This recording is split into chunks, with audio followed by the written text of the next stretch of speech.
Assalamualaikum warahmatullahi wabarakatuh. Perkenalkan, nama saya Aldino Rahman, NPM 25100100025.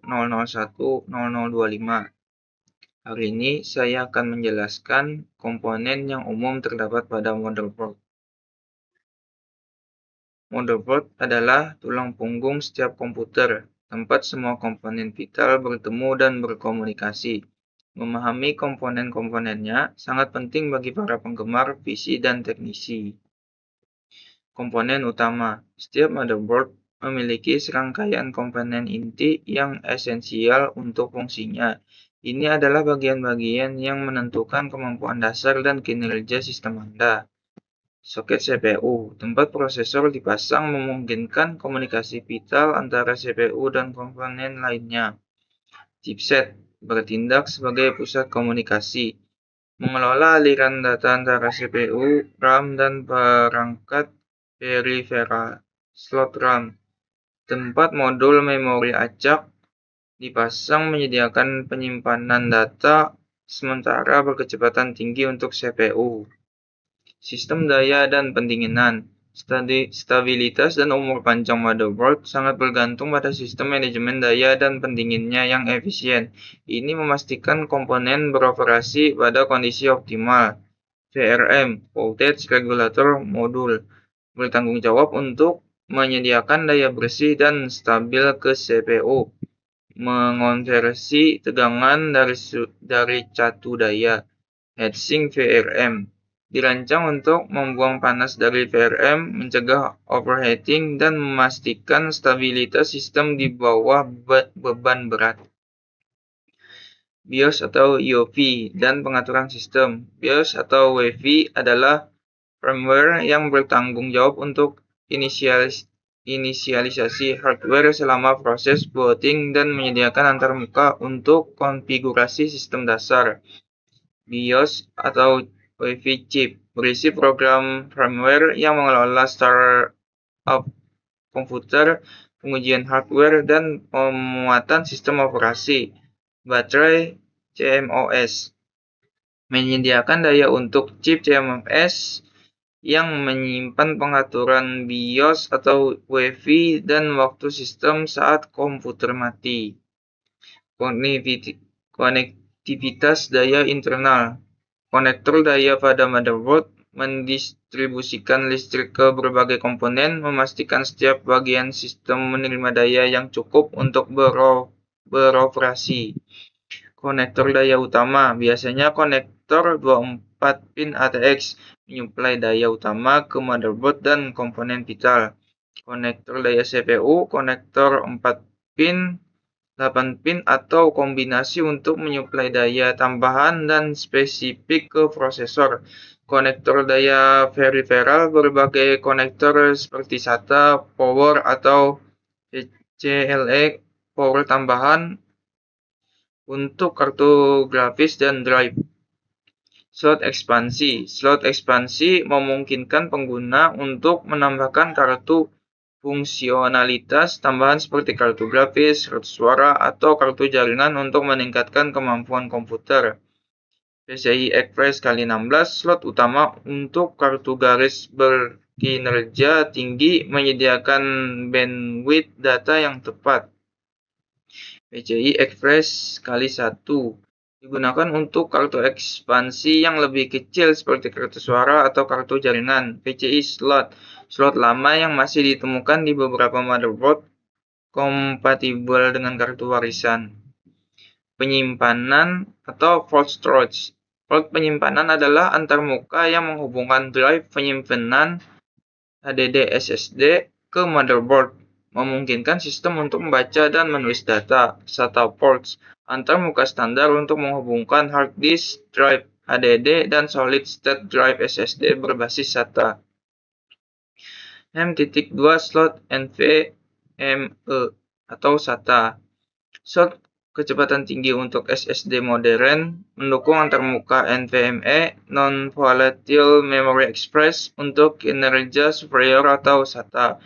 U.2 port antarmuka yang kurang umum untuk SSD tingkat enterprise menawarkan kinerja tinggi.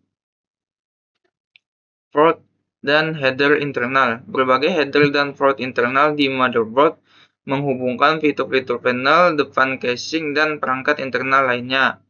Front panel header untuk tombol power, reset, LED, indikator daya, dan aktivitas hard drive. USB headers menyediakan konektivitas USB tambahan untuk port di casing bagian depan. Audio header untuk jack audio di panel depan casing. RGB header untuk menghubungkan strip LED RGB atau perangkat pencahayaan lainnya. Ban header untuk menyuplai daya dan mengontrol kecepatan kipas pendingin. Front panel belakang atau off panel. Panel I/O belakang menyediakan konektivitas untuk perangkat eksternal seperti monitor, keyboard, mouse, dan jaringan. USB ports untuk berbagai peripheral seperti mouse, keyboard, printer, dan perangkat penyimpanan eksternal. Port video termasuk HDMI, DisplayPort, VGA, dan DVI untuk menghubungkan monitor. LAN, RJ45, Ethernet port untuk konektivitas jaringan kabel. Audio jack untuk speaker, headphone, dan mikrofon. PS12 port untuk keyboard dan mouse lama namun tetap relevan bagi sebagian pengguna.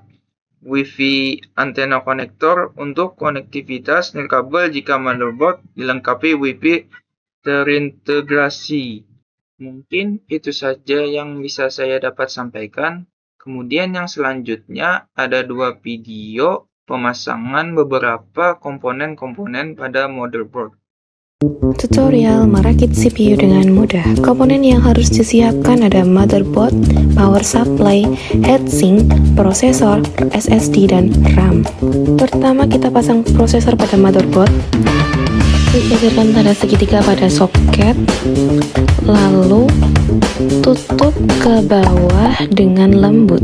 Yang kedua kita pasang heatsink di atas prosesor, dan yang ketiga kita pasang RAM sampai berbunyi klik. Lalu buka baut untuk memasangkan pada slot SSD dan dibaut lagi. Lalu kita pasang motherboard ke casing, pastikan kencang. Lalu kita hubungkan semua kabel ke motherboard dan juga ke power supply. Pastikan sesuai dan motherboard terbaut dengan kencang.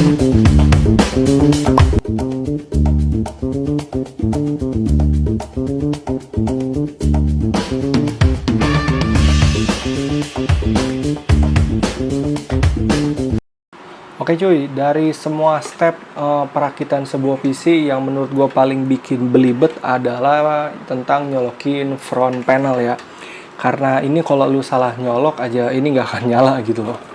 Di sini gue mau ngasih tahu ya cara masang front panel yang benar. Biasanya posisi front panel itu ada di bawah motherboard, kalau nggak di pojok sini nih ya. Pokoknya di area bawah ada tulisnya F panel kayak gini nih. Oke, untuk kabel front panel itu kayak gimana sih? Nih yang begini nih. Shoot. Nah, ada HDD LED, power LED, power SW, sama reset SW. Urutannya gimana? Yang paling kiri, ini kan ada begini pinnya.